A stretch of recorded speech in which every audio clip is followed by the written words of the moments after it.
Coucou tout le monde, j'espère que vous allez bien. Moi ça va. On se retrouve aujourd'hui pour le point lecture du mois de novembre et le bilan du Pumpkin Autumn Challenge. Et ça va aller très vite.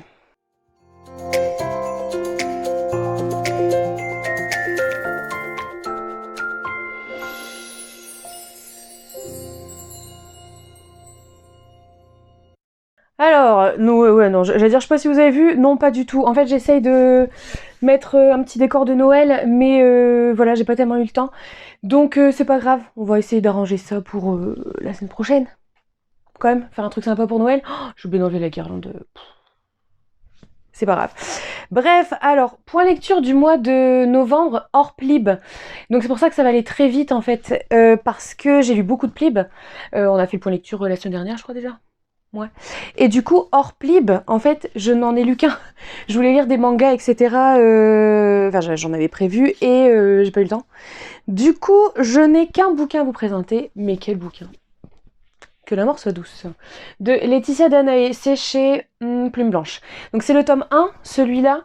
Alors, c'est pas nouveau, hein, c'est pas une nouveauté, mais vous le savez, j'arrive toujours après la guerre, moi. Hein. Il est sorti en 2020.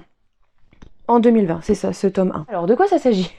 Ça s'agit de Catel, qui a toujours été un peu mise sur le côté, parce qu'elle parle aux morts. Voilà, elle parle aux morts, elle voit les morts. Et donc, elle a toujours été un petit peu mise de côté. À 18 ans, elle se rend compte que elle continue de voir des morts, et elle ressent une présence un peu différente de celle de d'habitude. Et elle se rend compte qu'elle a des taches noires qui lui apparaissent sur le visage, autour des yeux, des espèces de cernes. Et en fait, la présence qu'elle sent depuis un moment lui explique qu'en fait, elle a un destin de Santa Muerte. Donc, si vous voyez un petit peu le jour des morts au Mexique, etc. Donc, c'est une Santa Muerte. Donc, elle a deux choix possibles. Soit elle accepte de mourir et d'embrasser son destin de Santa Muerte, soit de mourir maintenant. Donc elle se laisse embarquer et on la retrouve 12 ans plus tard, je crois, on va dire 10 ans plus tard. Donc elle est une Santa Muerte et elle déteste ce qu'elle doit faire, donc en fait elle va essayer de grimper les échelons, mais il se passe des choses un peu étranges dans la communauté des Santa Muerte. Alors j'ai adoré ce roman, vraiment. Alors moi j'ai un rapport, vous le savez, j'ai un rapport un peu particulier à la mort. J'aime pas ça, hein. On en avait parlé quand j'avais lu La Faucheuse. Quand j'ai vu La Faucheuse, voilà. Donc voilà, j'ai un rapport vraiment particulier à la mort, mais là, voilà, je voulais vraiment découvrir ce roman. Pourquoi? Parce que je trouvais hyper original, en fait, d'aller dans le monde des Santa Muerte, de tout ce folklore mexicain, en fait. Voilà, je trouvais ça vraiment, vraiment original. Et en effet, c'est hyper original. Vous savez en plus que j'adore Laetitia Danaé, ça se lit tout seul. Voilà, elle écrit, c'est vraiment fluide, c'est incroyable. Et voilà. Voilà. J'ai pas grand chose d'autre à en dire à part que vraiment c'était génial, génial. J'ai hâte de lire le tome 2. Alors, le tome 2 qui n'est pas encore officiellement sorti, je crois, mais qui était précommandable. En fait, elle avait déjà aussi, je crois que sur les salons, en fait, elle l'avait déjà parce qu'elle l'avait déjà au moment des Aliénales, mais je n'avais acheté que le tome 1. Voilà. Et donc là, on pouvait précommander le tome 2 dédicacé. Donc, petite dédicace, petit marque-page. Ah oui, c'était le marque-page de votre livre est épuisé, mais ne vous inquiétez pas, celui-là fera exactement le même travail, promis. Il est joli aussi, celui-là. Avec des petites plumes. Bref, il est joli. J'ai vraiment hâte de le lire. Vraiment, vraiment. Alors, j'ai un peu de plib à lire, mais je vais essayer de me le caser assez rapidement. Pardon. Là, vous le savez, hein, ma palle du mois de décembre, c'était beaucoup de romances de Noël. Donc, je reprendrai la fantasy, je pense, en janvier. En janvier, et puis on verra. On verra bien. En tout cas, j'ai vraiment hâte de lire.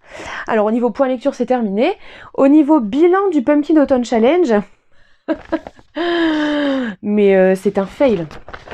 C'est un fail. J'ai vraiment pas réussi à compléter les catégories là cette année. L'an dernier, j'avais complété, j'en avais même mis U en plus. Alors là, j'ai essayé en fait de bourrer en fait un même roman dans plusieurs catégories. Ah, quoique c'est peut-être pas si... Ah, attendez, en fait, c'est pas un fail. Écoutez, si on y va en mode bullshit, c'est pas un fail. Et ben on y va pour le bilan. Alors, pour le menu 1, automne frissonnant, on avait première sous-catégorie Ghost Hunt. J'ai lu La vie invisible d'Adi Larue. En 2, Le portrait du mal. Donc j'ai lu La vie invisible d'Adi Larue et La princesse sans visage. Les Sakuma Drops au milieu des Lucioles. Alors là, j'ai pu en mettre plein parce que c'était enfance, famille, etc. Je crois. Non, historique, drame, biographie, frères et sœurs. De nouveau La vie invisible d'Andy Larue, Tout sauf le grand amour, Les ailes d'émeraude, Les orphelins du rail, Gaston. On en a eu plein. Ensuite, deuxième menu, automne de l'étrange. Là, j'ai rien apparemment pour les mystérieux habitants de Pottsfield. Automne, Halloween, Samhain. Non, j'ai rien lu qui se passe à Halloween, ni en automne, je crois pas. Ça me dit rien en tout cas. Ensuite, la cueillette des champignons, c'était forêt, récolte, poison, petit peuple. La vie invisible d'Adi Larue encore. Les ailes d'émeraude, Gaston, les anneaux de pouvoir, la série. Pour le petit peuple, on va dire.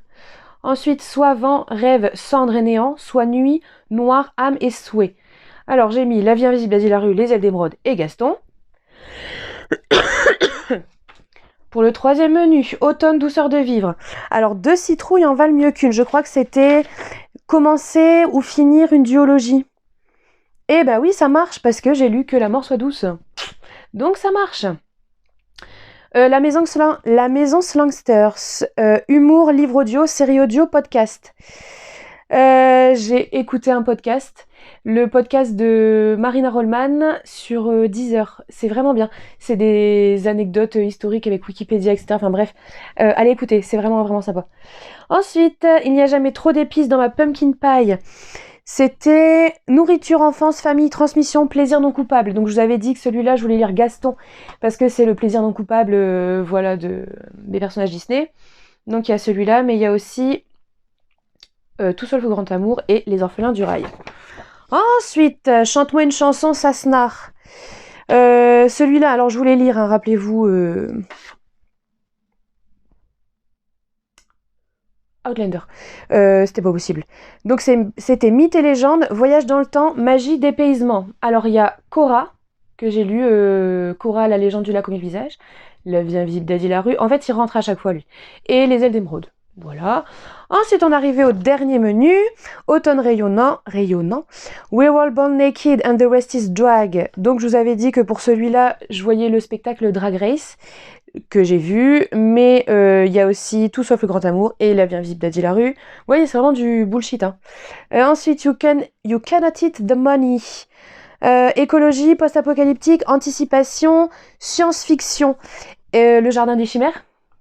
En fait, j'ai pas mal réussi quand même. Et le don des Week, c'était bienveillance, amour, aider son prochain, guide, sororité, relation, guérison. Alors, La vie invisible d'Adi Larue, Tout sauf le grand amour, Les ailes d'émeraude et Gaston, qui rentraient à chaque fois pour moi dans cette catégorie-là. Du coup, en fait, c'est pas un fail si fail que ça finalement. Donc, ça fait plaisir. Finalement, regardez, vous voyez, j'ai commencé en disant ouais, j'arriverai. Enfin, pas j'arriverai pas, mais j'ai pas réussi, tout ça. Et finalement, c'est quand même pas mal plutôt sorti, hein. On trouve, hein. Bien, messieurs, dames, bah écoutez, vous voyez, c'est une vidéo courte, une fois de temps en temps, c'est plaisir, une vidéo courte. On se retrouve la semaine prochaine pour je ne sais plus quoi, on verra. Et je vous souhaite une bonne soirée, une bonne semaine, une bonne vie, une bonne tout ce que vous voulez. Et je vous fais des bisous.